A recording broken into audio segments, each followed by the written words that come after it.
The morning Arya's grandmother died, the old woman pressed a leather pouch into her hands and whispered, "Hide these where the fire cannot reach." 3 hours later, soldiers wearing the gray uniforms of the agricultural ministry burned every seed vault in the village, and Arya understood that her grandmother had known they were coming. Before we continue, if you'd like to join me for more stories like this, feel free to subscribe. I share a new one every day.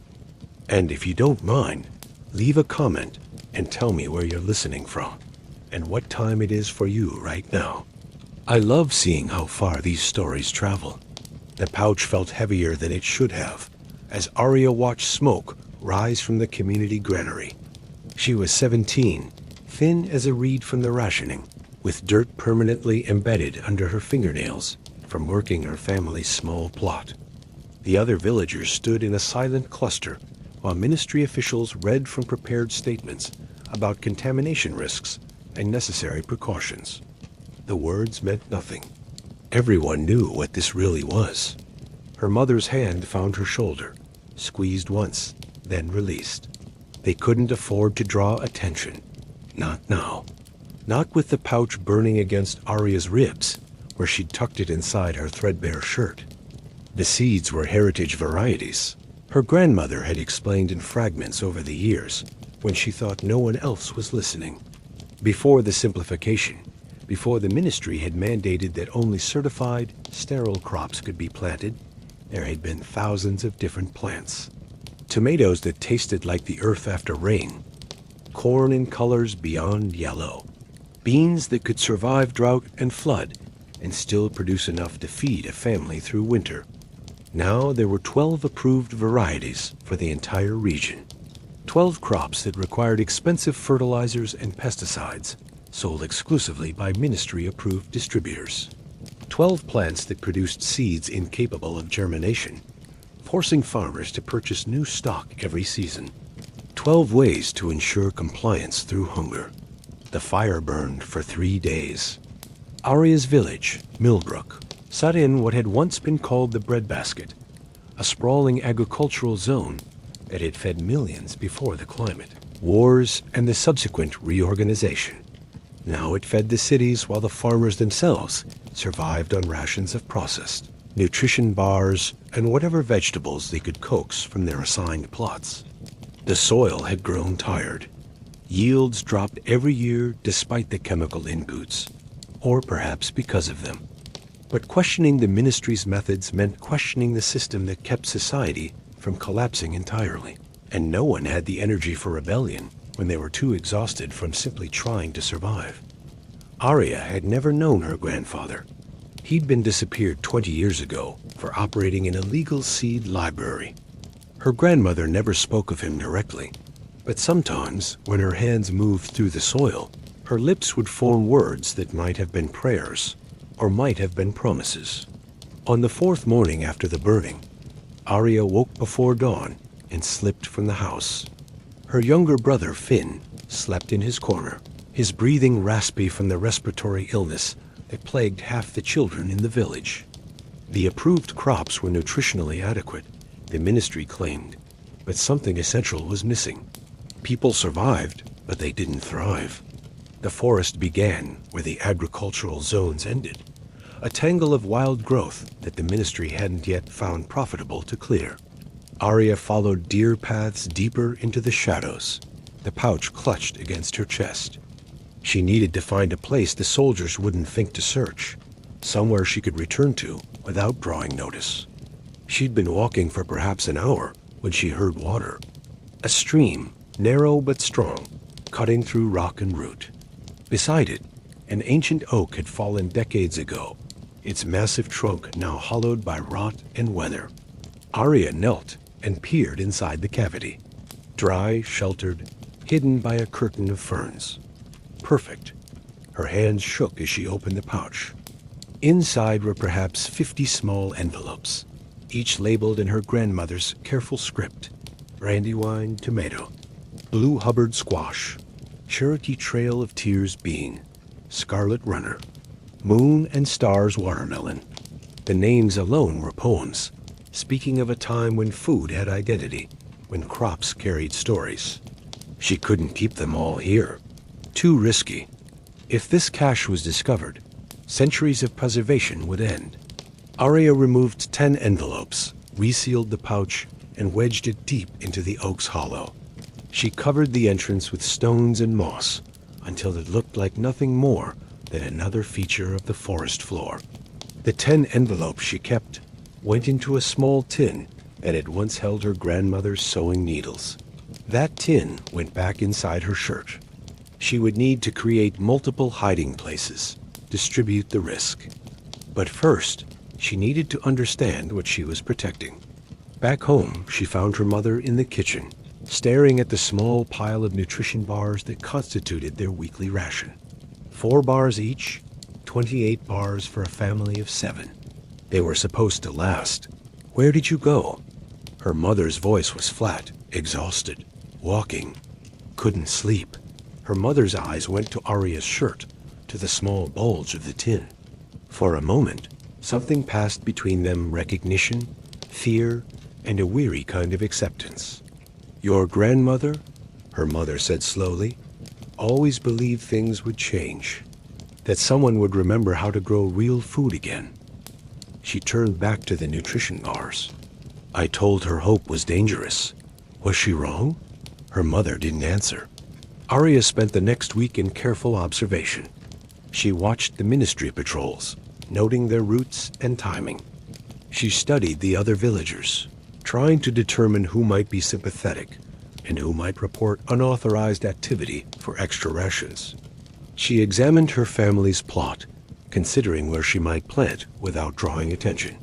The approved crops grew in straight, uniform rows. The tomatoes were identical orbs of red, perfectly round, tasteless. The corn stood at regulated heights, each stalk a clone of the next. The beans produced pods on schedule, engineered for simultaneous harvest. Everything was efficient, predictable, controlled, and dying. Arya saw it in the yellowing leaves, despite the fertilizer applications. In the way, pests developed resistance to the pesticides with each passing season. In the soil itself, which had lost its rich, earthy smell and now had the chemical sharpness of something artificial. The system was eating itself, and everyone pretended not to notice. On the 8th night, Arya's father didn't come home from his shift at the processing plant. Her mother sat at the table, hands folded, waiting. Finn coughed in the corner, the sound wet and painful. Her 3 younger sisters' triplets, age 9, clustered together, their faces pinched with hunger. The nutrition bars were gone. They'd eaten the last one that morning. When her father finally arrived after midnight, he carried a small sack of potatoes. Not the approved variety, which were white and mealy and had all the flavor of cardboard. These were golden, their skins dirty, their shapes irregular. He set them on the table without explanation. Arya's mother stared at them. Where? Don't ask. They ate the potatoes that night, oiled in water from the stream, with nothing but a pinch of salt that her mother had been hoarding. They were the most delicious things Arya had ever tasted, sweet and earthy and real. She saw her siblings' faces transform with each bite, saw her parents exchange glances across the table that spoke of remembered abundance. There are others, her father said quietly as they scraped the pot clean. People who remember. People who've been hiding things. Arya's hand went to her shirt, to the tin that never left her body. Her father's eyes followed the movement. He nodded slowly. We're not alone. The network was small and careful. Arya met them 3 nights later in the basement of the old mill, the building's machinery long since stripped for parts. There were 12 people, their ages ranging from 16 to 70, their faces familiar from the village, but their purpose newly revealed. An elderly man named Tobias led the gathering. He'd been a botanist before the simplification, back when such specializations were still permitted. The ministry wants us to believe that we need them, he said, his voice rough with age and emotion. That without their seeds and their chemicals, we'd starve. But our ancestors fed themselves for 10,000 years before the corporations decided to patent life itself. He explained what Arya had begun to understand on her own. The approved crops were designed for industrial agriculture, for vast monocultures that required mechanical harvesting and long-distance transport. They prioritized shelf life over nutrition, uniformity over resilience. They were never meant to sustain communities. They were meant to control them. Hunger, Tobias continued, is the most effective form of governance. A well-fed population asks questions. A starving one obeys. The others shared what they'd been hiding. A woman named Chun had preserved a dozen varieties of wheat in a false bottom of her root cellar. A young couple, Marcus and Yuki, had been cultivating a small patch of heirloom lettuce behind an abandoned barn, disguising the plants among weeds. An older woman, Sophia, had saved seeds from her mother's garden, which had come from her grandmother's garden, which had been brought across an ocean decades ago. When it was Arya's turn, she described what her grandmother had left her.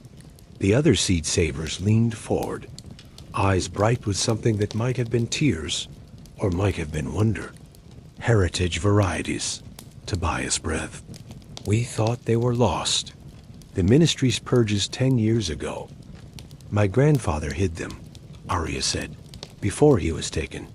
My grandmother kept them secret all this time. The room fell silent. The weight of inheritance pressed down on all of them.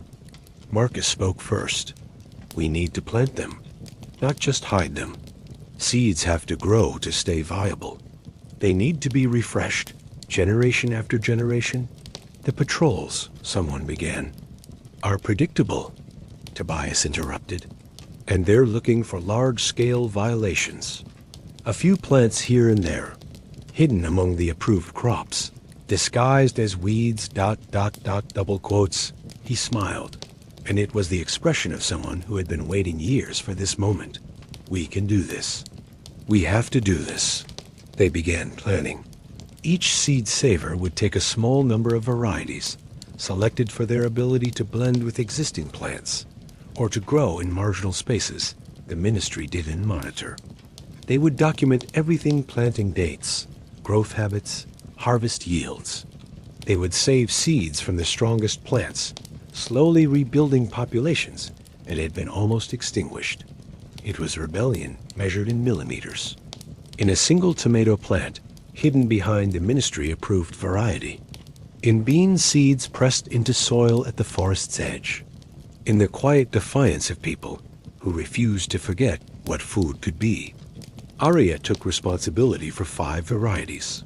The Brandywine tomatoes, a purple variety of snap pea, a type of lettuce that could withstand frost, and 2 different beans. Tobias gave her careful instructions for each, explaining their needs and quirks. These weren't the uniform, engineered crops that could tolerate neglect. These were living things that required attention, observation, care. They'll teach you, he said as she prepared to leave. How to watch, how to listen. Plants speak if you know how to hear them. Your grandmother understood that. Arya walked home through the pre-dawn darkness, her tin of seeds somehow heavier than before. She thought about her grandmother's hands in the soil, about the words that might have been prayers or promises. She understood now. They had been both. The first seed she planted was a Brandywine tomato. She chose a spot at the edge of their family plot, where a support pole for the approved variety cast afternoon shade. The ministry tomatoes didn't mind. They'd been engineered for uniformity, not optimization. But a Brandywine, Tobias had explained, was an indeterminate variety that could grow 8 feet tall, producing massive fruits that weighed a pound each. It would need that support pole. Arya dug a hole twice as deep as required for the approved seeds. She added a handful of compost she'd been secretly building behind the shed, mixing kitchen scraps with leaves from the forest. The ministry sold fertilizer, but plants had fed themselves for millions of years before chemicals. They knew how to extract what they needed from organic matter. The seed went into the soil. It was larger than she expected, in a beautiful cream color. She covered it gently, pressing the earth down with her palm. Then she watered it with a cup of water from the stream, not the treated water from the village pump. For 3 days, nothing happened. Arya checked the spot each morning and evening, searching for any sign of germination. The ministry tomatoes, planted the same day, had already sprouted, engineered for rapid growth to maximize production cycles. But the brandywine remained hidden. On the 4th day, she saw it. A curved stem, pushing through the soil, a seed coat still attached. By evening, the cotyledons had opened. 2 small oval leaves that looked nothing like the true leaves that would come later. Arya felt something crack open in her chest, a sensation like spring after a long winter. The plant was alive. Something her grandmother had protected, that her grandfather had died for, was alive and growing. She planted the other seeds over the next week, each in a carefully chosen location. The purple snap peas went along the fence line, where they could climb and blend with the shadows. The frost-tolerant lettuce was scattered among the approved variety, its darker leaves distinct, but not obviously different. The beans went at the forest edge, where they could use saplings for support. Every morning, Arya woke before dawn to check on her hidden plants. She learned their rhythms, their needs. The brandywine grew more slowly than the ministry tomatoes, but its leaves were darker, more robust. The snap peas climbed with determination, their tendrils reaching for any available support. The lettuce sprouted in a loose rosette rather than the tight, uniform heads of the approved variety. They were different. They were beautiful. They were real. Her siblings noticed her early morning excursions. Finn, despite his persistent cough, began following her. He was 12, old enough to keep secrets, but young enough to still believe change was possible. "What are you doing?" he asked one morning as she watered the brandywine with stream water. Arya considered lying. Then she remembered her grandmother's face, the urgency in her dying words. Secrets had kept the seeds alive, but they couldn't restore them. That would require trust, teaching, the slow building of knowledge across generations. "Come here," she said. She showed him the brandywine, explaining how it was different from the ministry tomatoes. She let him touch the leaves, feel their texture. She described what the fruit would taste like, sweet and acidic and complex, nothing like the flavorless orbs from the approved plants. Finn's eyes went wide. "You could be disappeared." "I know." "Why?" Arya struggled to find words for something she felt more than understood. Because someone has to remember. Because food is supposed to nourish us, not just keep us alive. Because she stopped, started again. Because grandmother asked me to. Finn was quiet for a long moment. Then, "Can I help?" She gave him responsibility for the lettuce. Showed him how to thin the seedlings, giving each plant space to develop fully rather than crowding them for maximum yield. He learned to check for pests, to notice when leaves began to yellow from lack of nutrients. He became, without realizing it, a farmer in the old sense, someone who worked with plants rather than simply managing them. The triplets were harder to include. At 9, they were still young enough to accidentally reveal secrets. But they noticed the changes in their older siblings, the new purpose that had given Arya and Finn a strange kind of energy despite their hunger. They asked questions. Arya and Finn showed them the lettuce first. Let them taste a leaf, comparing it to the approved variety. The difference was immediate and undeniable. The heirloom lettuce had flavor bitter and peppery and alive. A ministry version tasted like water with texture. "This is what food used to be," Arya explained, before the corporations decided that efficiency mattered more than taste, before the government made it illegal to save seeds. The youngest triplet, Mara, frowned. But the teacher says the old ways were dangerous, that people starved because crops failed. Some crops failed, Arya acknowledged. But when you have hundreds of varieties, some always survive. Diversity is resilience. The ministry system gives us uniformity, which means if something goes wrong, Everything fails at once. She was repeating Tobias's words, but as she spoke them, she understood their truth. The approved crops were genetic clones. A single disease, a single pest, could wipe them out entirely. The heirloom varieties, shaped by generations of selection across different environments, carried defenses that genetic engineers would never think to include. The triplets became watchers. They monitored the patrol schedules, providing early warning when ministry officials entered the village. They created distractions when needed, asking questions or pretending to need help. They were too young to tend plants, but they could protect those who did. Her parents said nothing, but Arya caught them watching with expressions she couldn't quite read. Fear, certainly, but also something that might have been pride. 6 weeks after planting, the Brandywine tomato set its first fruit. Arya almost missed it. A small, yellow flower had appeared 3 days earlier, and she'd been watching it with fascination. The approved tomatoes self-pollinated, engineered for reliability. But the Brandywine needed insects, needed the collaboration of the wider ecosystem. She'd seen wild bees in the area, probably refugees from the industrial agricultural zones where pesticide use had devastated their populations.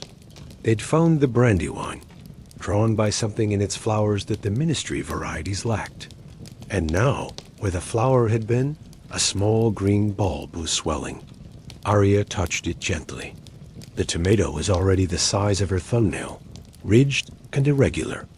Nothing like the perfect spheres of the approved variety. It looked like something alive rather than something manufactured. The other seed savers reported similar progress. Chun's wheat was growing in hidden patches throughout the village, disguised among the approved grain.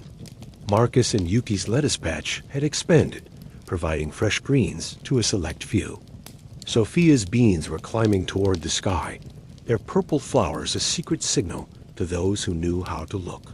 They began sharing small harvests. Nothing that would be noticed by the ministry, but enough to remind people what food could taste like.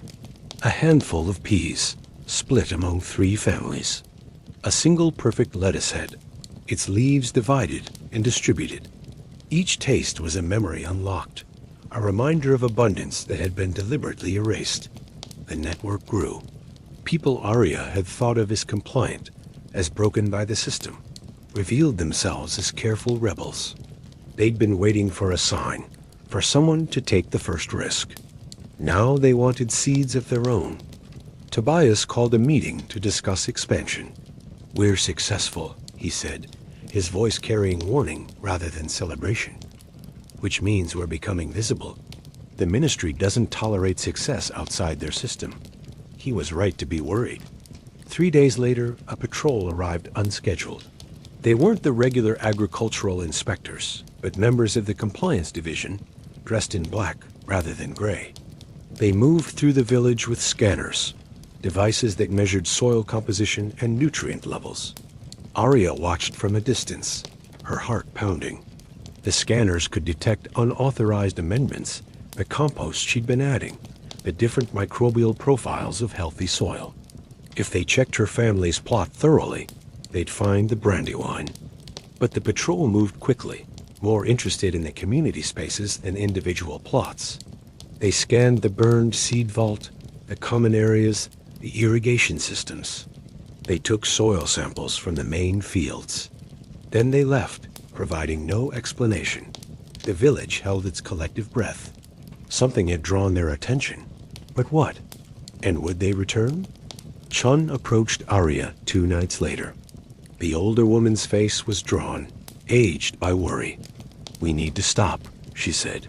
"My husband is afraid. He says the risk is too great." What did the patrol want? I don't know.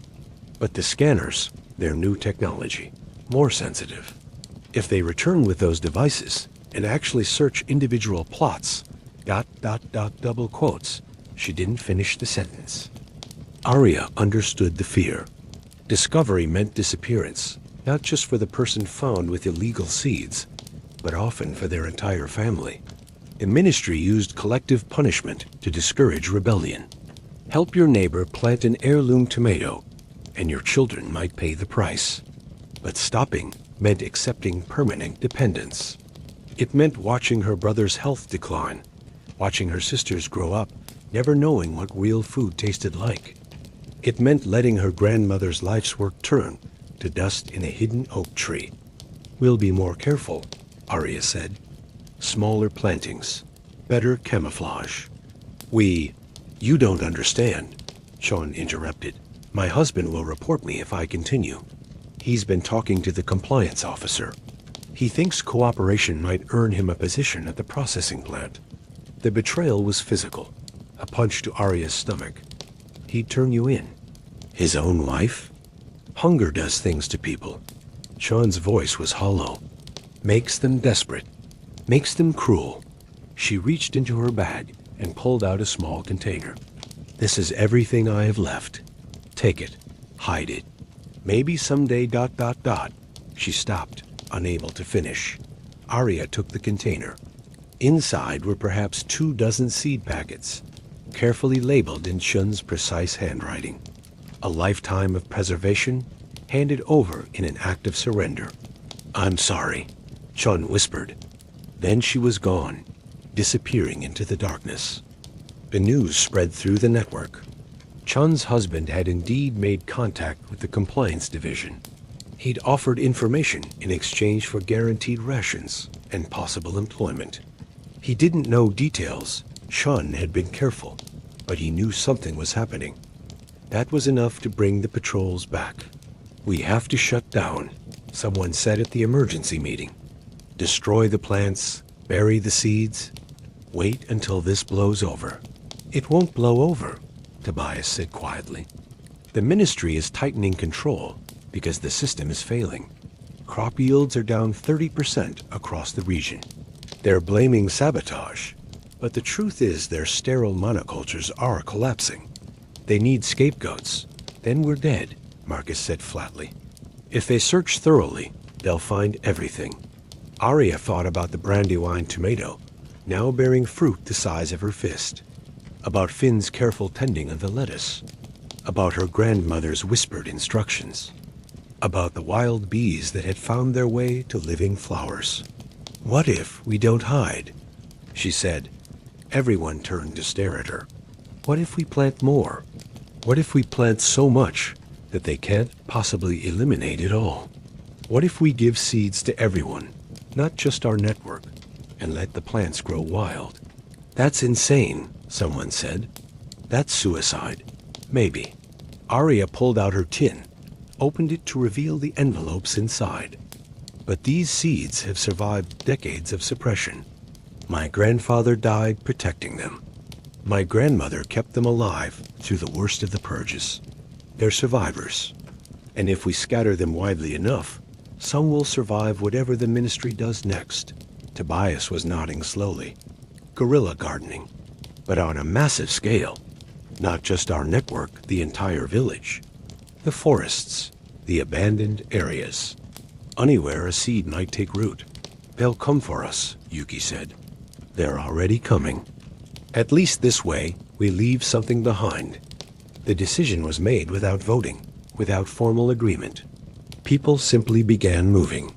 Sophia distributed her bean seeds, pressing packets into the hands of neighbors she'd never spoken to about resistance. Marcus and Yuki took lettuce to the school, showing children how to scatter seeds in the neglected areas behind the building. Tobias walked to the forest's edge and broadcast wheat seeds among the trees, creating wild populations that might or might not survive, but would at least have a chance. Arya took the brandywine tomatoes. 3 fruits had ripened to a deep red purple and held a quiet ceremony in her family's kitchen. She cut the first tomato, revealing the dense, seed-filled interior. The smell alone was enough to make her siblings gasp. Sweet and acidic and earthy, it was the scent of summer, of abundance, of everything the ministry had tried to erase. They ate it slowly, reverently. The flavor exploded across Arya's tongue, complex and rich and intensely real. She saw tears on her mother's face, saw her father close his eyes as if in prayer. Finn laughed out loud, the the sound startling in their usually quiet home. The triplets demanded more, their small hands reaching. "This is why," Arya said, saving the seeds on a piece of cloth. "This is what we're fighting for." Her mother spoke for the first time about the resistance. "Your grandmother used to make a salad from her garden. 20 different types of lettuce and greens, each with its own flavor. She'd add edible flowers, herbs we don't even have names for anymore. It would take her an hour to harvest everything, to compose the bowl. And it was, her voice broke. It was the most beautiful thing I'd ever seen. Color and texture and taste that made you understand what food could be, what it should be. We can have that again," Arya said. "Not today, maybe not for years. But if we plant enough seeds, if we teach enough people, eventually ... Her father shook his head. "The ministry won't allow it. They'll burn everything again. Then we plant again and again, until they can't keep up, until enough people remember that there's another way." They saved the seeds from all 3 tomatoes, spreading them on the cloth to dry. Over 100 seeds from a single fruit geometric growth, if they could establish just a few plants. Arya divided them into small packets, each containing 5 or 6 seeds. Enough to start, not enough to devastate if lost. The next morning, she walked through the village distributing packets to anyone who would take them. Some people refused, fear overriding curiosity, but others accepted with expressions of wonder or determination. An elderly man who had been a farmer before the simplification held his packet with shaking hands. A young mother tucked hers into her pocket, glancing at her malnourished children. A teenager pocketed his with a grin that suggested he'd been waiting his whole life for permission to rebel. By evening, Arya had distributed over 500 seeds. Not just from the Brandywine, but from Chun's collection, from her grandmother's pouch, from the other seed saver stores. They were creating a diaspora, sending seeds into the world with no guarantee of their survival, but with the certainty that some would find a way. The patrols returned a week later. This time they brought specialist botanists who had been trained to identify unauthorized plants. They moved through the village with purpose, examining individual plots with equipment that could detect genetic markers. Arya watched them find her Brandywine plant, watched the specialists scan it, compare the readings to a database, then mark the location on a digital map.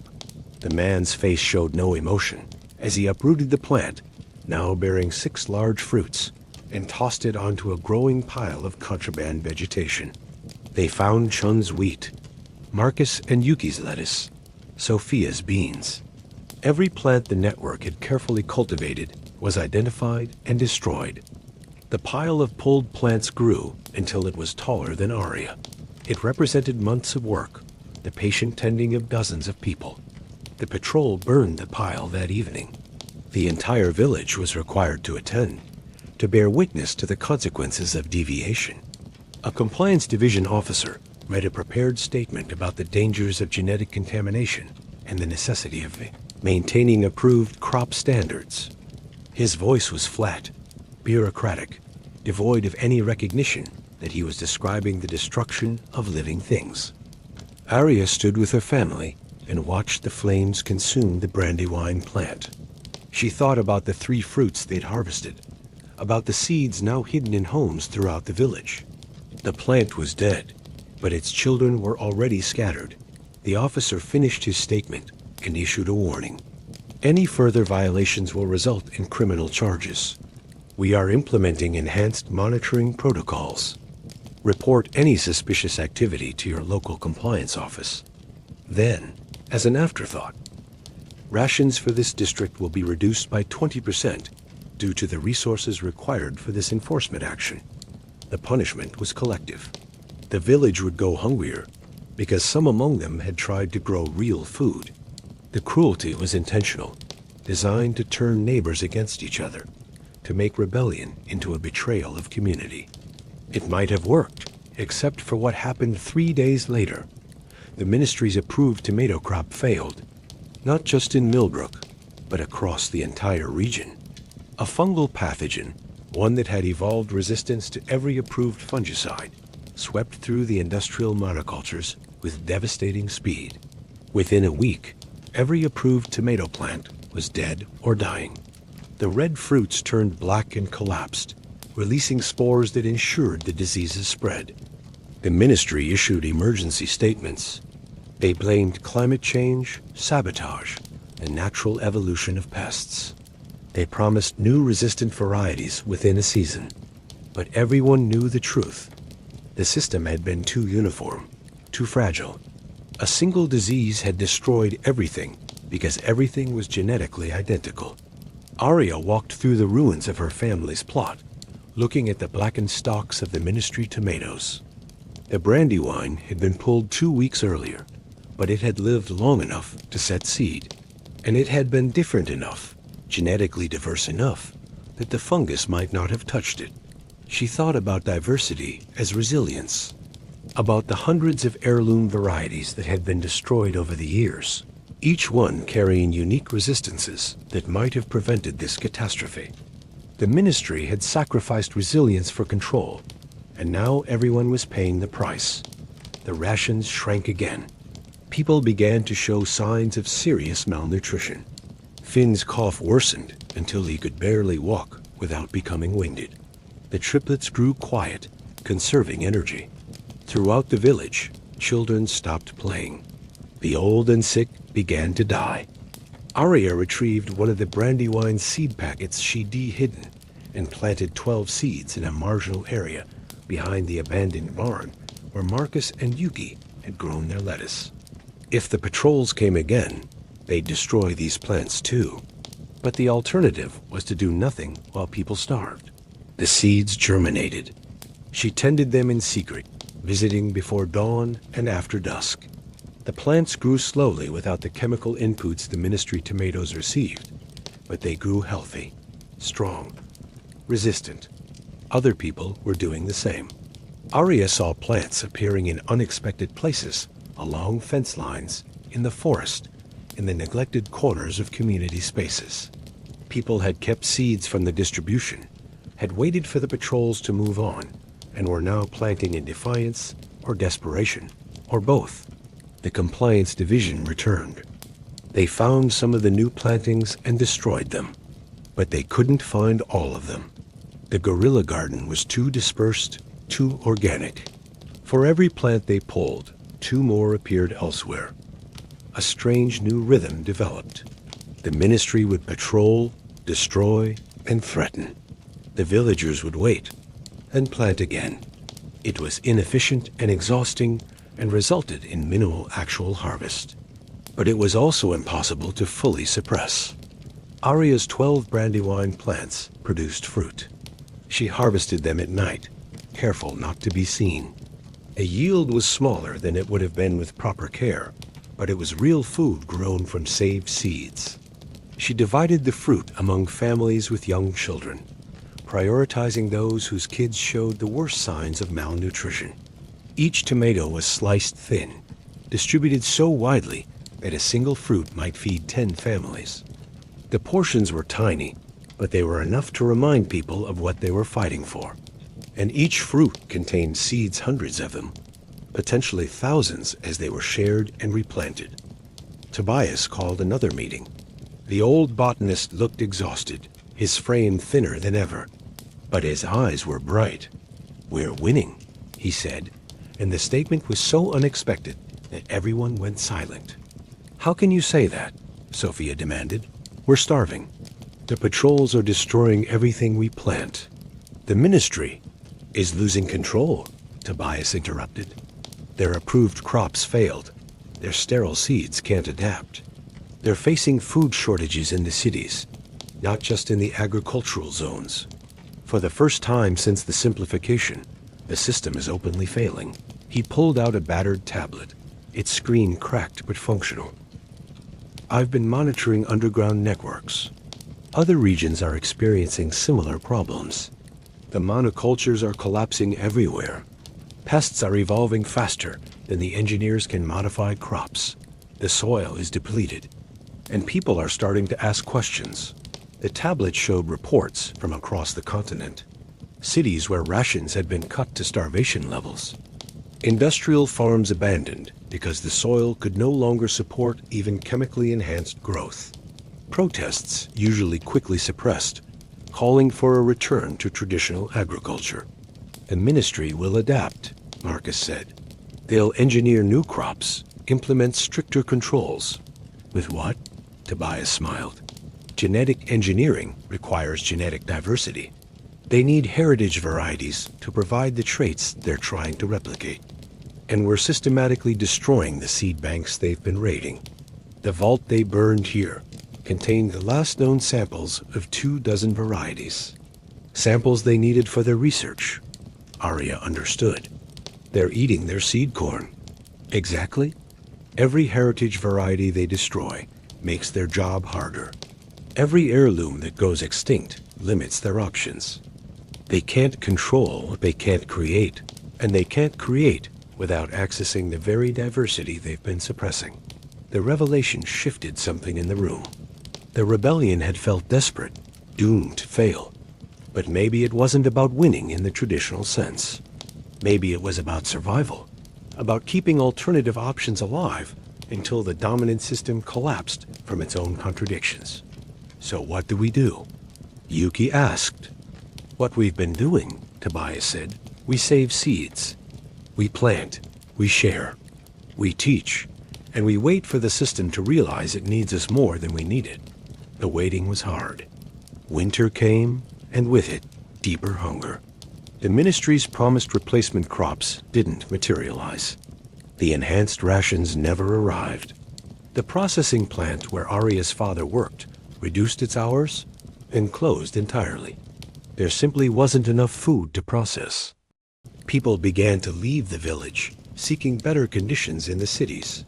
But the cities were no better off. The industrial food system was global, and it was failing everywhere at once. The refugees returned with stories of riots, of markets empty of anything but processed nutrition bars, of governments implementing martial law to maintain order. Arya's family huddled together through the cold months, burning furniture when the fuel rations ran out. They ate one meal a day, usually a Finn soup made from whatever they could forage. Finn's cough became pneumonia. The doctors had no medicine to offer. The pharmaceutical supply chains were collapsing along with everything else. On a night when the temperature dropped below freezing and Finn's breathing became labored, Arya made a decision. She retrieved her grandmother's pouch from the hollow oak tree.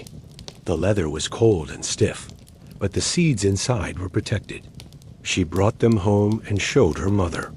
Grandmother was saving these for the future, Arya said. But if Finn doesn't survive the winter, there is no future. Her mother stared at the envelopes, tears freezing on her cheeks. What would you have us do? Trade them. Some of these varieties might be unique, worth something to the ministry, to their research programs. Enough to buy medicine. Real food, whatever Finn needs. Your grandmother died protecting these, and Finn is dying without them. She'd understand. They argued through the night, their voices low to avoid waking the children. Arya's father sided with her save the child, who was dying now, rather than preserving seeds for a hypothetical future. Her mother resisted, seeing it as a betrayal of everything Arya's grandmother had fought for. In the end, Finn himself made the decision. He woke near dawn, his breathing rattling and wet. Don't, he managed between coughs. Please, don't trade the seeds. Not for me. You're dying, Arya said bluntly. Then I die. But those seeds, he coughed, the sound tearing through his thin chest. Those seeds could save everyone. Not just me. You said it yourself. Diversity is resilience. You can't trade resilience for one person. You're not just one person. You're my brother. And those are humanity's inheritance. Finn smiled weakly. Grandmother taught me too, you know. When you were off being serious and responsible, she'd tell me stories. About a time when gardens had hundreds of plants. When people knew the names of vegetables, we've never even heard of. When food was more than fuel, it was culture, community, joy. He paused to breathe. That world is worth more than me. Arya wanted to argue, but found she couldn't, because he was right, and they both knew it. Trading the seeds might save Finn, but it would doom everyone else to continued dependence on a system that was murdering them slowly. The seeds represented possibility, the chance to rebuild something better from the ruins of the present. She put the pouch away. Finn nodded, then closed his eyes. He died 3 days later. They buried him in a section of the forest where wild plants grew, marking the grave with a smooth river stone. Arya placed a single seed one of the Cherokee Trail of Tears beans in the soil above his body. Perhaps it would grow. Perhaps it would be eaten by an animal or rot in the cold. But it seemed right to plant something living in a place of death. The funeral was attended by most of the village, despite the freezing weather. People who had never spoken to Arya's family came to pay respects. They brought small offerings, a handful of dried beans, a precious apple saved from the fall harvest, a sprig of pine that remained green through the winter. After the service, Tobias approached Arya. The old man looked ancient now, bent under the weight of the winter and the losses it had brought. "Your brother understood something important," he said. "This isn't about any one person. It's about all of us. Past, present, and future." He was 12, old enough to understand what matters. Tobias handed her a small envelope. "This is the last of my wheat. I've kept it for years, but I'm not going to make it to spring. Take it. Add it to your collection. Teach someone else. Keep the chain unbroken. You're not dying. Everyone's dying, child.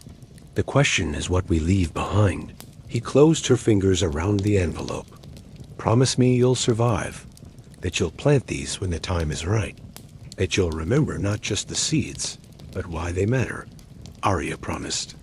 Tobias died a week later, succumbing to the same respiratory infection that had taken Finn. His death was noted in the ministry records as malnutrition-related illness, which was technically true, but completely inadequate. He died because a system that prioritized control over care had decided his life wasn't worth the resources required to sustain it. The seed savers gathered for another funeral. They were fewer now. People had died, or given up, or simply lost the energy to continue fighting. But those who remained were tempered by loss, hardened into something that couldn't be easily broken. Sophia spoke at the service. "Tobias used to say that seeds are patient, that they can wait decades or even centuries for the right conditions. That our job isn't to force growth, but to preserve possibility until the moment is right." She looked at the gathered mourners, her eyes fierce despite their weariness. "The moment is coming. I can feel it. The system is breaking. And when it finally collapses, we'll be ready to plant something better in its place." They scattered Tobias's ashes in the field where he'd broadcast his wheat seeds months earlier.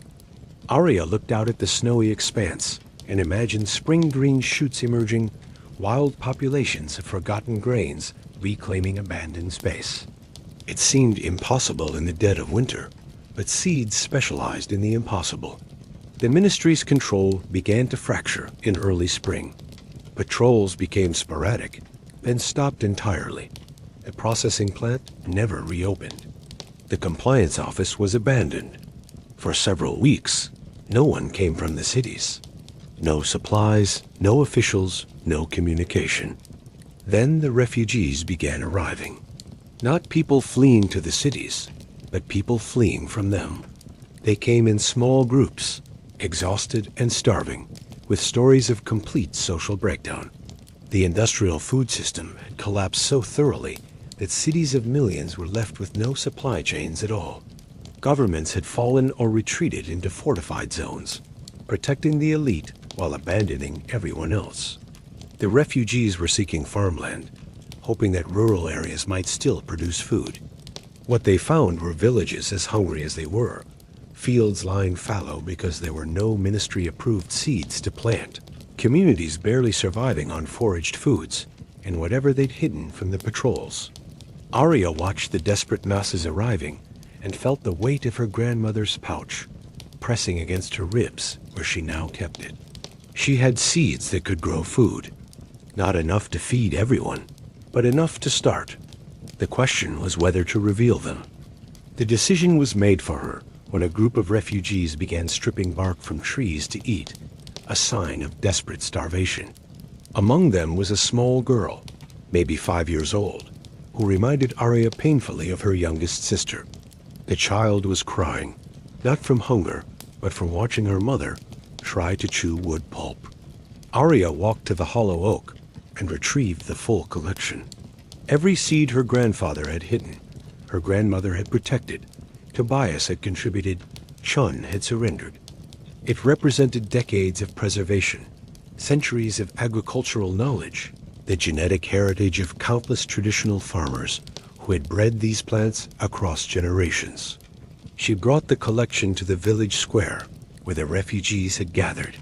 People stared as she opened the pouch and began spreading envelopes on a makeshift table. "These are seeds," she announced, "heritage varieties. They're not sterile like the ministry crops. They'll produce plants that make more seeds. If we're careful, if we share the harvest and save seed from the best plants, we can feed ourselves. Maybe not this year, maybe not enough for everyone, but it's a start." The silence was profound. People stared at the envelopes as if they were looking at artifacts from a lost civilization, which in a sense they were.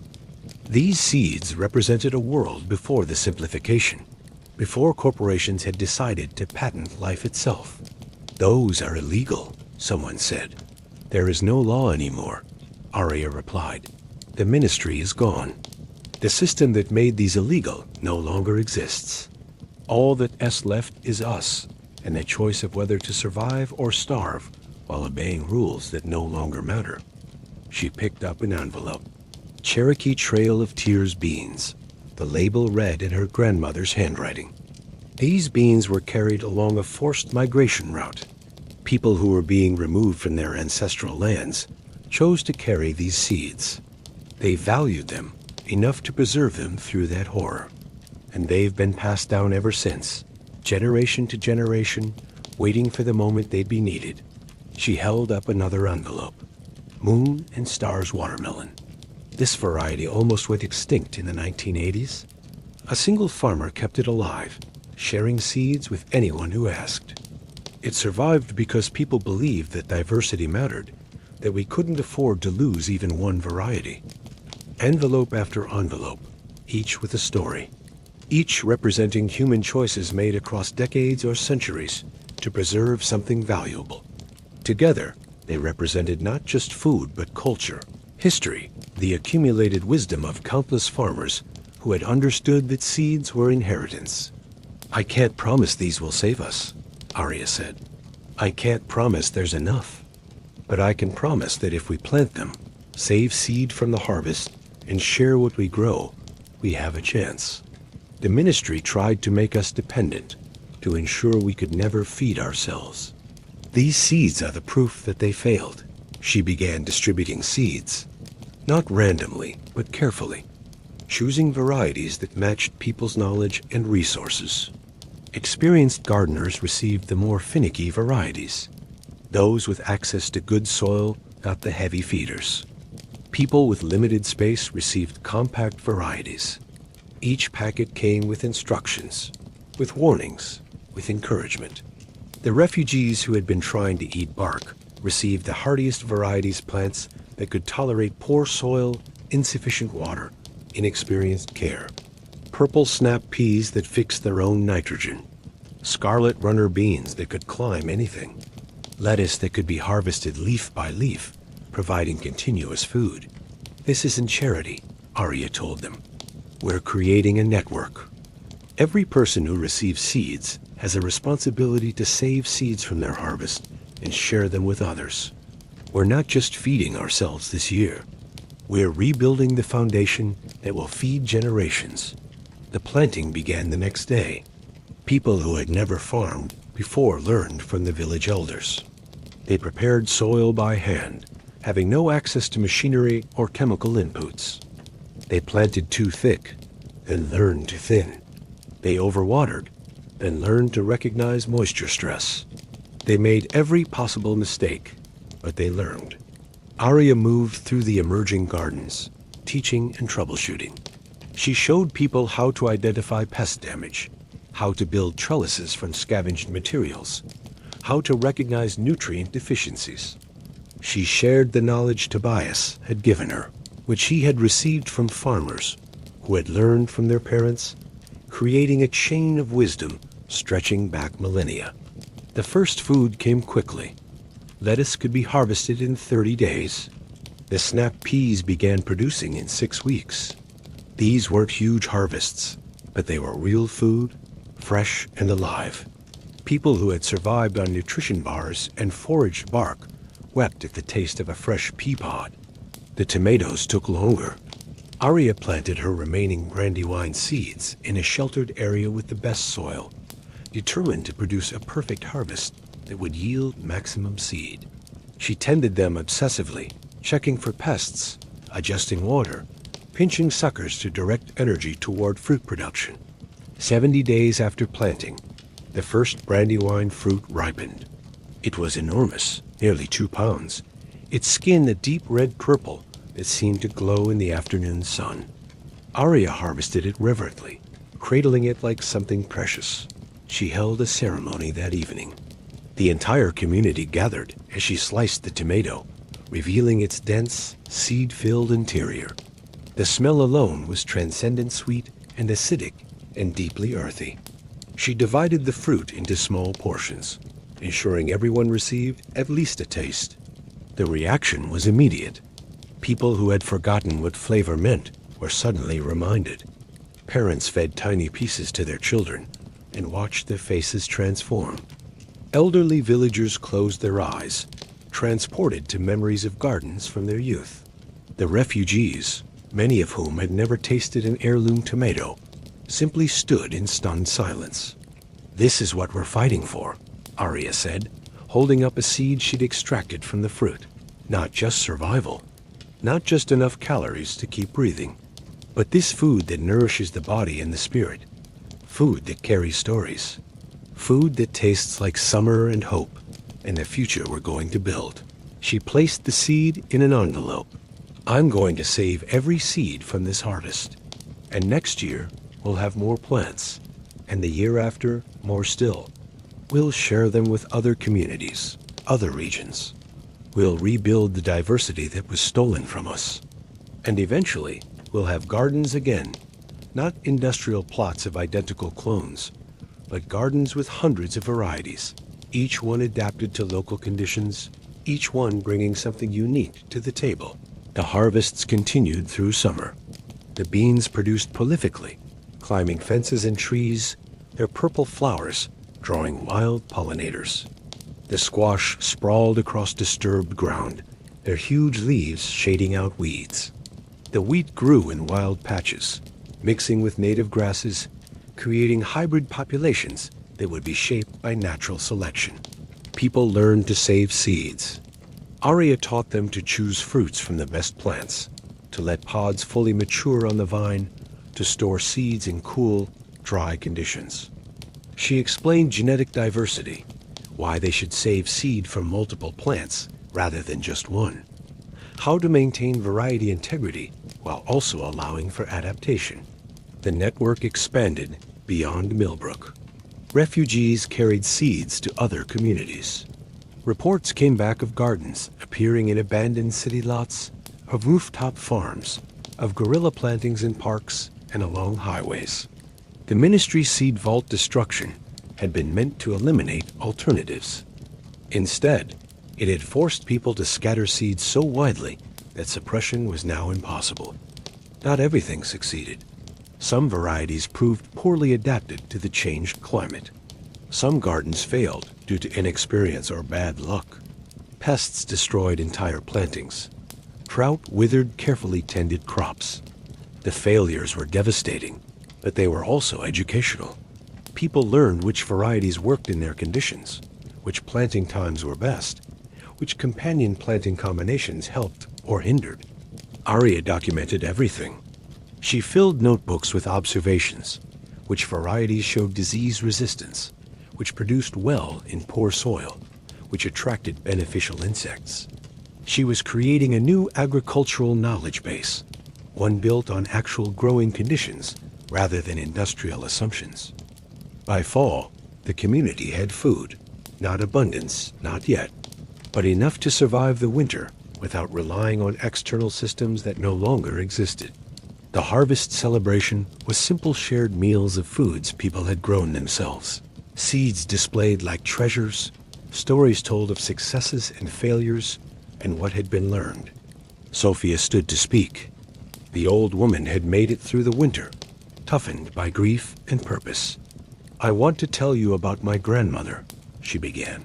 "She came to this continent with nothing but the clothes she wore and a small bag of seeds. Those seeds had been in her family for generations. When officials told her she had to give them up, she refused. She served 30 days in detention, and when she was released, she still had the seeds. She'd hidden them in her hair, in the hem of her dress, in places they never thought to search." Sophia pulled out a seed packet. "These are from those original seeds. I've been growing them my entire life, saving seed, keeping the line alive. And now I'm giving them to you, to all of you, because my grandmother didn't preserve these seeds for our family. She preserved them for humanity, because she understood that seeds are memory, that they carry not just genetics, but culture. That food is how we stay connected to our history and to each other." She distributed the seeds an heirloom variety of pepper, small and intensely spicy. "Plant them next spring. Save the seed, share them widely. And remember that we are not the first people to rebuild after a collapse. Humans have survived famines and wars and climate shifts. We've always had agriculture, and we've always had seeds. As long as we have both, we have a future." The winter was still hard, but it was survivable. People had stored harvests, dried beans, cured squash, preserved tomatoes. They supplemented with foraged foods and what little game could be hunted. The nutrition wasn't perfect, but it was sufficient. No one died from starvation. Arya spent the cold months organizing the seed collection. She'd accumulated hundreds of varieties now, from dozens of contributors. Each needed to be labeled, stored properly, and documented. She created a catalog, noting growing requirements, harvest times, special characteristics. It was the beginning of a library, a repository of agricultural diversity. She also began teaching. Children came to her home, kids who had never seen real education since the schools closed. She taught them to read using seed catalogs and growing guides. She taught them math through garden planning. She taught them biology through the life cycles of plants. And most importantly, she taught them that they could feed themselves, that they weren't dependent on systems that had failed them. When spring returned, the planting was organized and efficient. People knew what they were doing now, had learned from their mistakes. The gardens were larger, more diverse. New varieties were introduced from other communities. Seeds were traded, shared, scattered deliberately into wild areas. Arya planted her Brandywine tomatoes again, using seeds she'd saved from the previous year. These were now the second generation grown in Millbrook, beginning the process of adaptation. Over years and decades, if she kept selecting and saving seed, these tomatoes would become their own unique variety, shaped by local conditions and human choices. She also planted new things.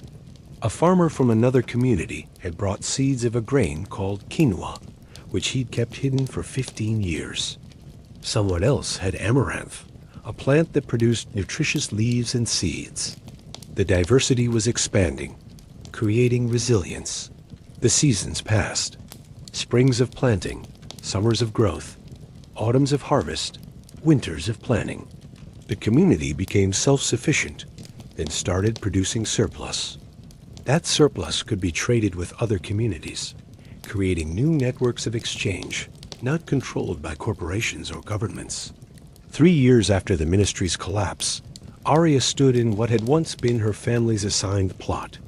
It was now a riot of diversity: tomatoes in a dozen colors, beans climbing supports made from scavenged materials, squash sprawling between rows, lettuce providing ground cover, flowers attracting pollinators. It looked nothing like the uniform rows of ministry crops. It looked like a garden. Her sisters were helping with the harvest, the triplets now 12 and capable farmers in their own right. They'd never known the ministry system at its height, had grown up in the rebuilt world. For them, saving seeds and growing diverse crops was normal. The industrial monocultures were history, something from their parents' generation. Arya, one of the triplets Mara, called from the tomato section. "Look at this one." Arya walked over. Mara was holding a brandywine tomato, but it was different from the original variety. Slightly more oblong, with a deeper purple hue. A sport, a genetic variation that had emerged from the population. "Is it bad?" Mara asked. "Should we pull it?" "No," Arya said, examining the fruit. "Save seeds from this plant separately. Label them clearly. This might be the beginning of a new variety, one that's even better adapted to our conditions." She smiled. "This is how it works. This is evolution in action. We plant, we select, we save seed, and the plants become ours, shaped by this place and our choices." Mara carefully harvested the fruit, handling it with the reverence appropriate to potential. That evening, as they processed the harvest, Arya thought about her grandmother. About the moment 3 years ago, when a dying woman had pressed a leather pouch into her hands with whispered instructions. About her grandfather, disappeared for saving seeds. About Finn and Tobias, and all the others who had died during the collapse. They had preserved something essential through the dark times. Not just seeds, but the knowledge of how to use them. The understanding that diversity was resilience, that control was fragile, that real security came from competence and community, rather than from dependency on centralized systems. The ministry had tried to make people helpless. To ensure their survival required compliance. But seeds were patient, and humans were stubborn. The illegal became essential. The forbiddens became foundational. What had been suppressed was now celebrated. A new world was growing from the ashes of the old. Not perfect people still argued about the best growing methods, about how to distribute harvests, about planning for the future. But those arguments happened between people who were fed, who had agency, who knew they could feed themselves and their children. Arya opened her notebook and began her nightly documentation. Harvest weights, growing observations, notes about which varieties were performing best. This information would be shared with other communities, contributing to a collective understanding of how to grow food in the changed climate without industrial inputs. She also began writing something new: a history. The story of what had happened, why the ministry system had failed, how the seed savers had preserved alternatives. Future generations needed to understand not just how to grow food, but why diversity mattered. Why the impulse to control and simplify was always tempting and always ultimately destructive. Why the hard work of maintaining variety was worth it. She wrote about her grandmother, about Tobias, about Sean's husband who had betrayed them and then had died when the food shortages hit the cities. She wrote about Finn, who had understood at 12 what it took many adults a lifetime to learn. She wrote about the refugees who had eaten bark and then had learned to farm. She wrote about all of it, the failures and successes, and the long, hard work of rebuilding. The writing took months. When it was finished, she made copies by hand, distributing them to other communities.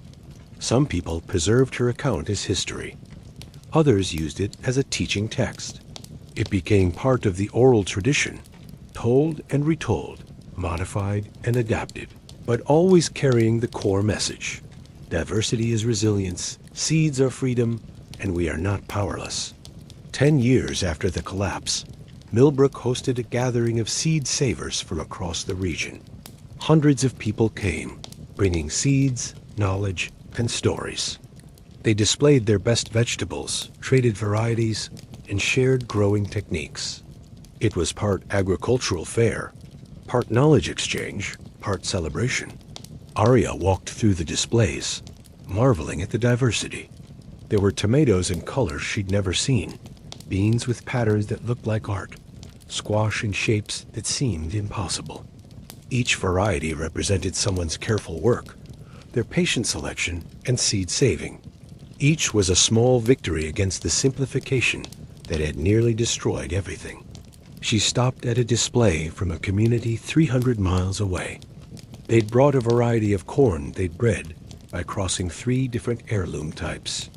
It was adapted to their specific conditions: drought-tolerant, pest-resistant, and nutritious.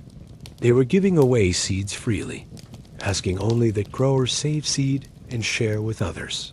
"This is what it should be," said a voice beside her. Arya turned to find a young woman, maybe 20, with dirt under her nails and calluses on her hands. Not corporations controlling seeds, not governments mandating uniformity. Just people growing food and sharing what works. "It's what it used to be," Arya replied. For most of human history, this was normal. We're not inventing something new. We're remembering something old. My parents tell stories about the ministry system, about buying sterile seeds every year, about neighbors reporting each other for saving seeds. It sounds ... She struggled for words. Insane. Why would anyone design a system like that? Control, Arya said. If people can't feed themselves, they can't rebel. If they're dependent on a centralized system, they have to comply with whatever rules that system imposes. But it failed. All systems based on control eventually fail. They're too rigid to adapt. The question is what comes after. Arya looked around at the gathering hundreds of people who had chosen collaboration over control, diversity over uniformity, community resilience over industrial efficiency. It wasn't perfect. There were still disagreements, still failures, still hunger in bad years. But it was alive in a way the ministry system never had been. It could adapt, evolve, respond to changing conditions. That night, there was music. Someone had brought instruments, and others knew songs from before the collapse. They played and sang around fires, sharing food they'd grown, telling stories about close calls and lucky breaks and what they'd learned. The younger generation listened with a mixture of respect and impatience youth always shows toward elders. Arya found herself sitting with the other original seed savers, the handful who had survived the collapse and the rebuilding. They were older now, marked by hard years, but also softened by success. They'd lived to see their rebellion become normal, their crimes become virtues. "Do you think they understand?" Sophia asked, gesturing toward the younger people. "What it cost? What we risked? They don't need to," Arya replied. "That's the point. For them, this is just how things are. They'll face their own challenges, build on what we've started. That's how it's supposed to work." "I still dream about the burning sometimes," Sophia admitted, "about watching them destroy everything we'd worked for. But they didn't destroy everything. They couldn't, because we'd already scattered the seeds." A young boy approached their fire, maybe 10 years old. He held out a seed packet shyly. "My mom said you're the one who saved the seeds, who hid them from the ministry. Is that true?" Arya took the packet, examining it. Brandywine tomatoes, the label said in handwriting she didn't recognize. But inside were seeds descended from the original pouch her grandmother had given her. They'd been planted, saved, shared, and had traveled across the region. Now they were coming back to her. "I didn't save them alone," she told the boy. "My grandmother saved them. My grandfather died protecting them. A man named Tobias taught me how to grow them. A woman named Chun gave me more varieties when she had to stop. Hundreds of people planted them and saved seed and shared them even when it was dangerous." She held up the packet. "These seeds are alive, Because lots of people made lots of small, brave choices. That's how change happens. Not through one hero, but through many people doing what they can with what they have. The boy nodded seriously and ran off to rejoin his friends. Arya watched him go, thinking about all the children who would grow up in a world where saving seeds was normal, where food had flavor and variety, where communities could feed themselves. This was her grandmother's legacy. Not just the seeds themselves, but the understanding that they represented. That life couldn't be controlled completely. That diversity would always find ways to persist. That humans and plants had been partners for millennia, shaping each other through mutual selection and care. The fire burned low. One by one, people drifted to their shelters or their vehicles for the journey home. Arya remained, staring into the embers, thinking about the hollow oak where she'd first hidden the seeds, thinking about her brother Finn, buried beneath a bean plant, thinking about Tobias scattering wheat into the forest, thinking about all the small acts of preservation that had led to this moment. Tomorrow, she would return to her garden. There was always work to do, seeds to save, plants to tend, knowledge to document. But tonight, she simply sat and felt grateful. They'd survived. They'd rebuilt. They'd remembered. And most importantly, they'd kept the seeds alive. Not just physically preserved, but growing, adapting, spreading. The seeds her grandmother had protected were now being grown by thousands of people across hundreds of communities. They'd become what they'd always been meant to be: shared heritage, collective property, the foundation of food security that couldn't be controlled by any single entity. The girl who had hidden seeds in a hollow oak tree was now a woman who had helped rebuild agriculture from its roots. It hadn't been easy. It hadn't been quick. But it had been possible because seeds were patient. They could wait decades for the right conditions. And when those conditions arrived, they grew. Arya finally stood and walked toward her shelter. Behind her, the fire died to embers. Above, stars wheeled across a sky undimmed by city lights. Most urban areas had never recovered their pre-collapse populations. The world was darker, quieter, smaller in some ways. But it was also more connected, more resilient, more alive.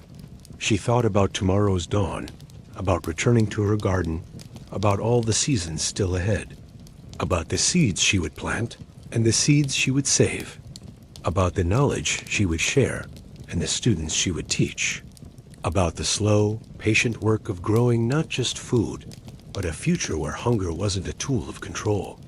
The leather pouch her grandmother had given her was nearly empty now. Its contents had been scattered across the region, planted in hundreds of gardens, saved and shared, and passed along. But Arya kept the pouch itself, a reminder of where the journey had started. Sometimes she would hold it and think about the chain of preservation people across generations, making the choice to save something valuable, to protect possibility, to ensure that diversity survived even in the darkest times. That chain was unbroken, and as long as people kept planting, kept saving seed, kept sharing what they grew, it would remain unbroken. Seeds were memory. Seeds were hope. Seeds were the proof that life would persist, that humans and plants would continue their ancient partnership, that even systems designed for control would eventually fail while the patient, persistent power of growth endured. The girl had saved the seeds, and the seeds, in turn, had saved everyone. Might not accept, they'll accept you if you're competent. Prove you know the work, that you care about preservation, that you'll share knowledge freely. That's what matters, not who you are. River was quiet for a long moment. What if I make mistakes?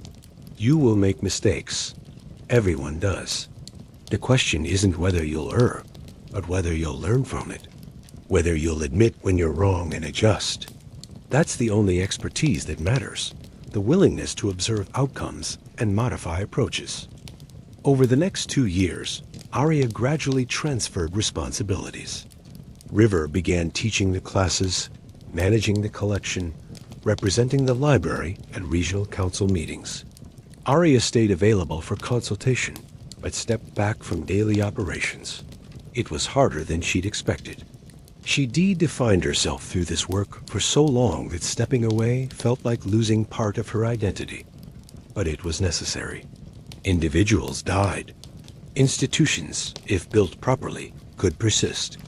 She spent more time in her personal garden, experimenting with varieties she'd never had time for. Unusual flowers that attracted specific pollinators.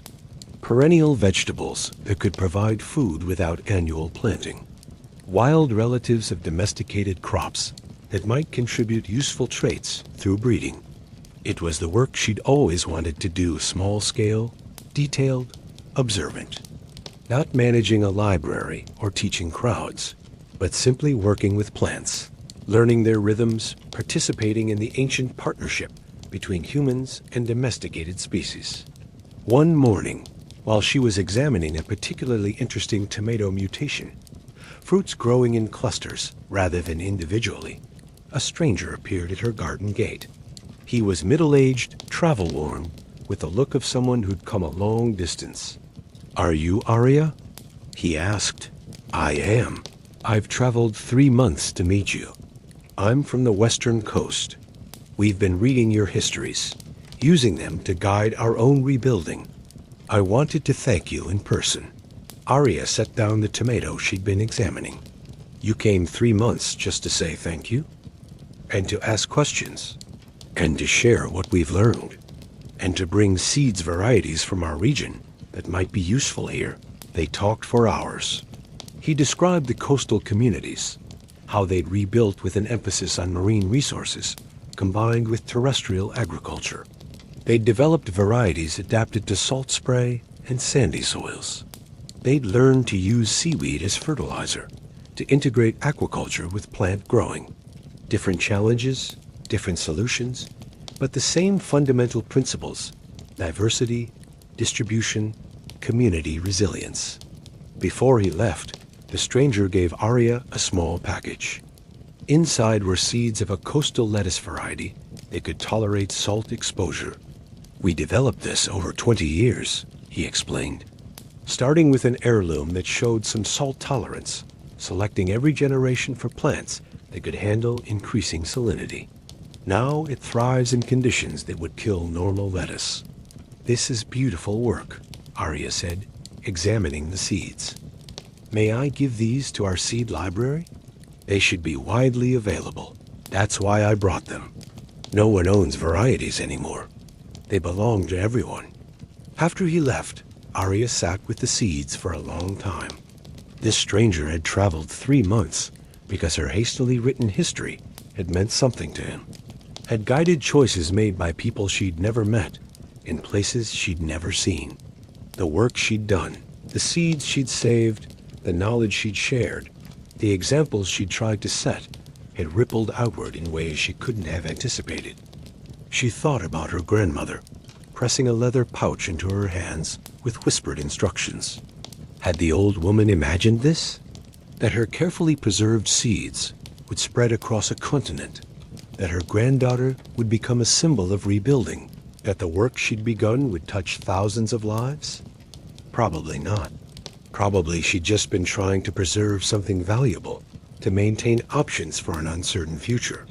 The grand impact had emerged from small, local actions, multiplied across time and space.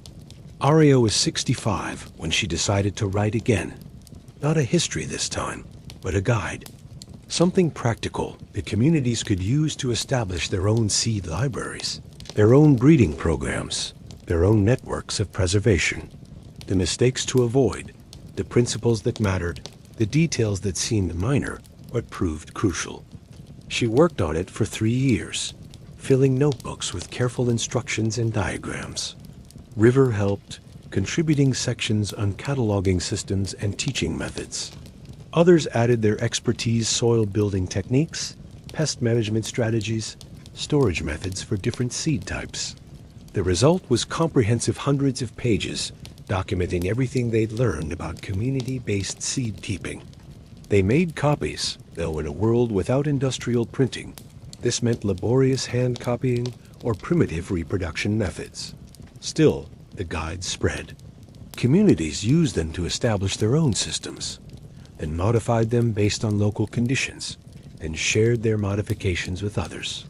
The information kept flowing, kept evolving, kept adapting. No central authority dictated how things should be done. Just many people experimenting, sharing, learning from successes and failures.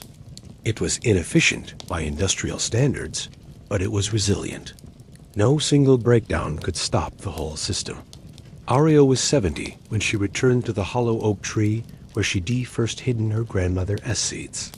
The tree had died, as trees eventually did, but its hollow trunk remained.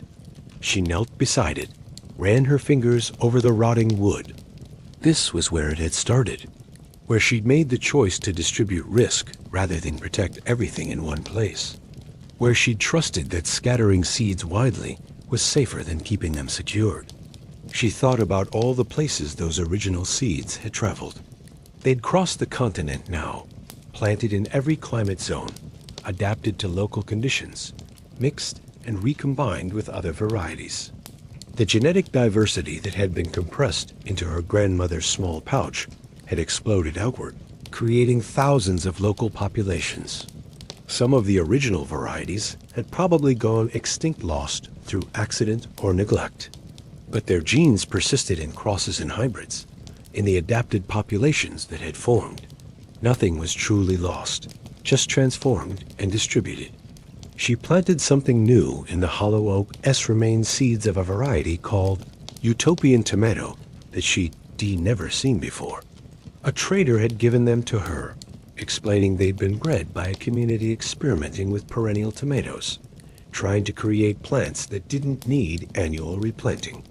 The experiment probably wouldn't work. Domesticated tomatoes had been annuals for so long that perenniality was likely too complex to breed for easily. But someone was trying. Someone was asking questions, testing possibilities, expanding the boundaries of what could be grown. That spirit of experimentation was what mattered. Not the specific success or failure, but the willingness to try, to question, to imagine different possibilities. That was what would keep food systems adaptable, would prevent the ossification that had made the ministry system so vulnerable. Aria walked home slowly, her joints reminding her of her age. The village had changed so much since her youth. More houses, more people, more diversity of every kind. Children who spoke multiple languages, reflecting the refugee communities that had integrated. Gardens with plant species from across the continent. Technologies adapted from different regions, combined and modified for local use. It was messy, chaotic, alive. Not the sterile order of the ministry system, but the vibrant complexity of functioning ecosystems. And like ecosystems, it would continue adapting, responding to pressures, evolving in unpredictable directions. River met her at the library. "There's someone who wants to meet you," she said. "A researcher from Marcus's collective." Aria sighed. "I thought we'd settled that debate. This is different.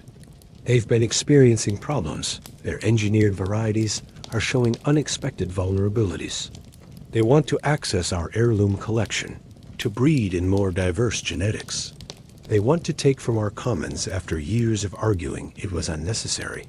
They want to collaborate, to integrate traditional breeding with their techniques. They've learned, basically, that their approach needs what we've been preserving." It was vindicating in a way. The engineered varieties had proven insufficient alone. But vindication wasn't useful. Problem-solving was. "Bring them tomorrow," Aria said. "Let's see what they're actually proposing." The researcher who arrived the next day was young, earnest, and humble. "We made mistakes," he admitted immediately. "We prioritized yield and pest resistance without maintaining sufficient genetic diversity. Now we're vulnerable. A single novel pathogen could wipe out our main food crops. So you need the diversity you argued was inefficient. Yes, we were wrong. Industrial-scale engineering creates the same problems industrial agriculture did, genetic uniformity that's fragile. We need the resilience that comes from diversity, and that diversity exists in your heirloom collections. Our commons, you mean? These seeds don't belong to me or to Millbrook. They belong to everyone, which is why I'm asking. For access, for collaboration.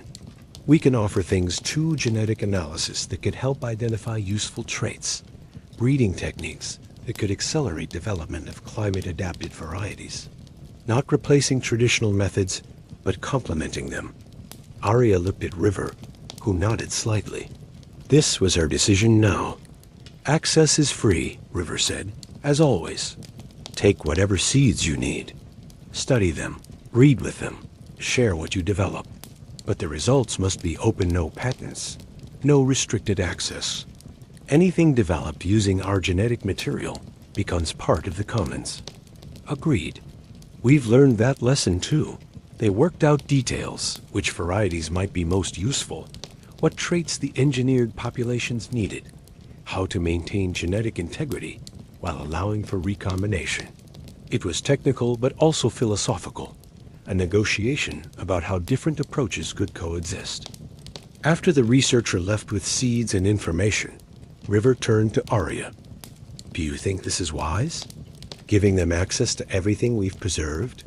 The seeds were never meant to be hoarded. They were meant to be used, adapted, shared. If Marcus's people have learned from their mistakes, if they're willing to work within commons-based principles, then yes, sharing is wise. We learn from each other. And if they repeat their mistakes, then we still have the heirloom backups. That's what resilience means, having options when approaches fail. They can experiment with engineering. We can continue traditional breeding. Others can try different methods entirely. Multiple strategies running in parallel, each learning from the other's successes and failures. It was the philosophy that had guided everything. Distribute risk, maintain diversity, keep multiple approaches viable. Never depend on a single method, a single source, a single authority. That was what had allowed them to survive the ministry's collapse. That was what would allow them to survive future challenges. Arya was 75 when she stopped teaching entirely. Her hands shook too much for the delicate work of seed cleaning. Her memory had become unreliable for the detailed cataloging the library required. River had fully taken over, was doing excellent work, had trained apprentices of her own. It was time to let go. She spent her days in her garden, moving slowly but still capable. The work was meditative now, rather than productive. She grew things for beauty as much as utility, experimented with wild species just to understand them, saved seeds more from habit than necessity. The grandchildren of her sisters visited regularly, bringing news from the wider world. The communities were coordinating more effectively now, had developed systems for handling disputes and sharing resources during emergencies. They'd survived droughts and pest outbreaks, had learned from each crisis, had adapted their methods. Marcus's research collective was integrating with traditional farming communities, their engineered varieties now maintained with heirloom diversity, their methods informed by generations of practical experience. The synthesis was working better than either approach alone had. One afternoon, River brought a visitor, the trader from the coast, who'd given Arya the salt-tolerant lettuce seeds decades earlier. He was old now, gray-bearded and bent, but his eyes were still sharp. I wanted to see you once more, he said, to tell you how those seeds traveled, how many communities they've reached, how many people they've fed. Tell me, Arya said. He described a network spanning the continent. Seeds flowing between regions, adapted to local conditions but maintaining enough similarity to allow for continued exchange. Varieties had proliferated thousands now, maybe tens of thousands, each one a unique combination of genetics and local adaptation. We've restored diversity beyond what existed before the collapse, he said, because we're not just preserving the old varieties. We're creating new ones constantly, through breeding and selection and adaptation. The gene pool is expanding. That's how it should be. Seeds were never meant to be museum pieces, frozen in time. They're meant to evolve, to adapt, to respond to changing conditions. Your grandmother would be amazed, I think, to see what grew from her preservation. Or maybe she wouldn't be surprised at all. Maybe she understood that seeds were patient, that they'd wait however long was necessary, that they'd grow when conditions were right. They sat in comfortable silence, two old people who'd spent their lives working with seeds, watching the afternoon sun angle across a garden that represented decades of accumulated knowledge. "I'm dying," the trader said eventually. "Cancer, probably from environmental exposure during the collapse. I wanted to make this journey before I became too weak. I'm glad you came.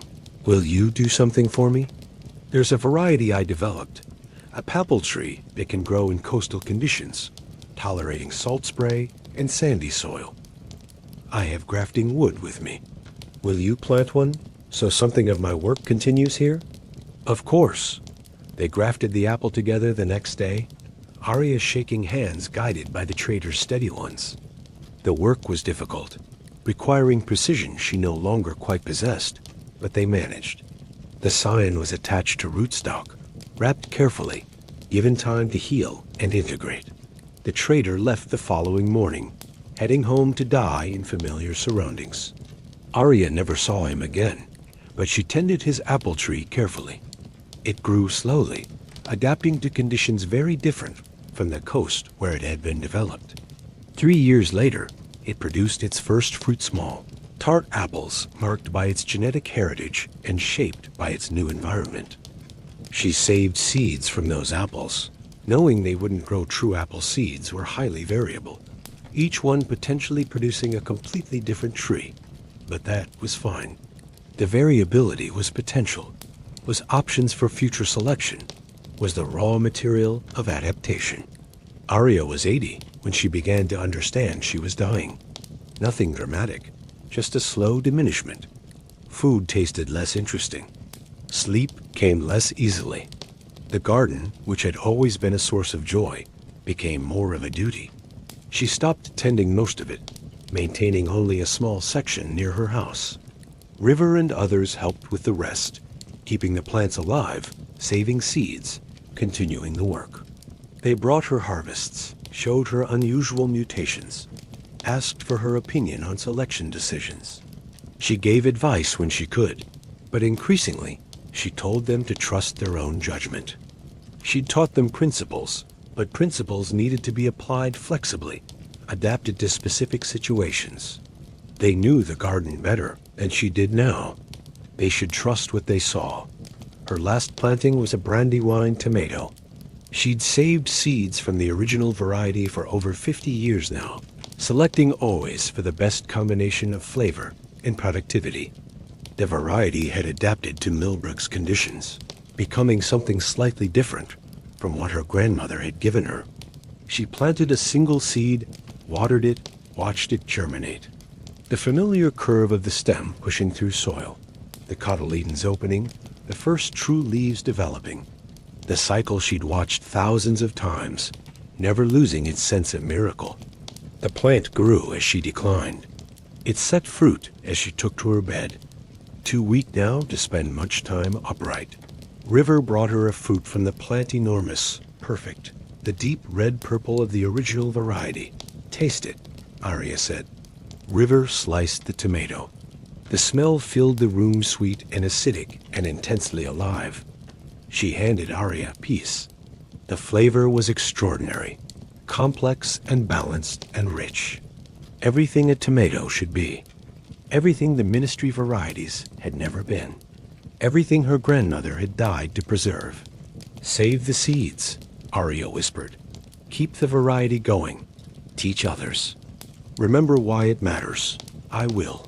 And tell the story. About where these came from. About everyone who worked to keep them alive. About what was lost and what was restored. I promise." Arya closed her eyes. She could taste the tomato still, could smell the garden through her open window, could hear children playing somewhere nearby, children who would grow up knowing how to feed themselves, who would inherit a world with options. The work wasn't finished. It would never be finished. Each generation would face new challenges, would need to adapt the agricultural systems they'd inherited, would make new choices about what to preserve and what to change. But the foundation was solid now. The knowledge had been distributed. The seeds were scattered widely enough that no single catastrophe could eliminate them. She'd done her part, had continued what her grandmother started, had passed it to River and countless others, had ensured the chain of preservation remained unbroken. Now she could rest. Arya died on a late summer evening, with her garden visible through the window and the scent of ripe tomatoes in the air. They buried her beside her family, beneath a tree grown from seeds she'd saved decades earlier. River planted a brandywine tomato at her grave, and every year after, volunteers maintained it, saving seeds, continuing the variety. The leather pouch her grandmother had given her went to River, empty but still soft with handling. River kept it in the seed library as a reminder of where they'd come from, of what had been preserved through dark times, of the patient work of maintaining diversity and distributing power. The story spread in the years after Arya's death. It was told to children learning to garden, to communities establishing new seed libraries, to anyone who needed reminding why the work mattered. The details changed with each telling. Some versions emphasized Arya's bravery, others her grandmother's foresight, others the collaborative work of many seed savers. But the core remained constant. Seeds were survival, diversity was resilience, and freedom meant the ability to feed yourself. River continued Arya's work for another 40 years, training new seed keepers, expanding the library's collection, adapting methods to changing conditions. The climate continued to shift, requiring constant breeding for new adaptations. But the foundation Arya had helped establish distributed preservation, community-based breeding. Commons-based sharing proved flexible enough to handle the challenges. The Brandywine tomato variety spread across the continent, adapting to different conditions, becoming dozens of local variations while maintaining its essential characteristics. In some places, it crossed with other varieties, creating new hybrids. In others, it was maintained in its traditional form. Both approaches were valid, both were necessary. 100 years after the collapse, the world had stabilized into a new pattern, not a return to industrial civilization. That foundation had proven too fragile. Instead, a network of communities coordinating loosely, sharing knowledge and resources, but maintaining enough independence to allow for experimentation and diversity. Food was grown locally by people who understood the work. Seeds were saved and shared freely. Agricultural methods varied by region, reflecting different climates and cultures. There was no single authority dictating practices, no centralized system to depend on or be vulnerable to. It wasn't perfect. Hunger still existed. Harvests still failed. People still made mistakes, still had to learn hard lessons. But the system was resilient, able to absorb shocks, to adapt to changing conditions, to recover from failures, because redundancy was built into its fundamental structure.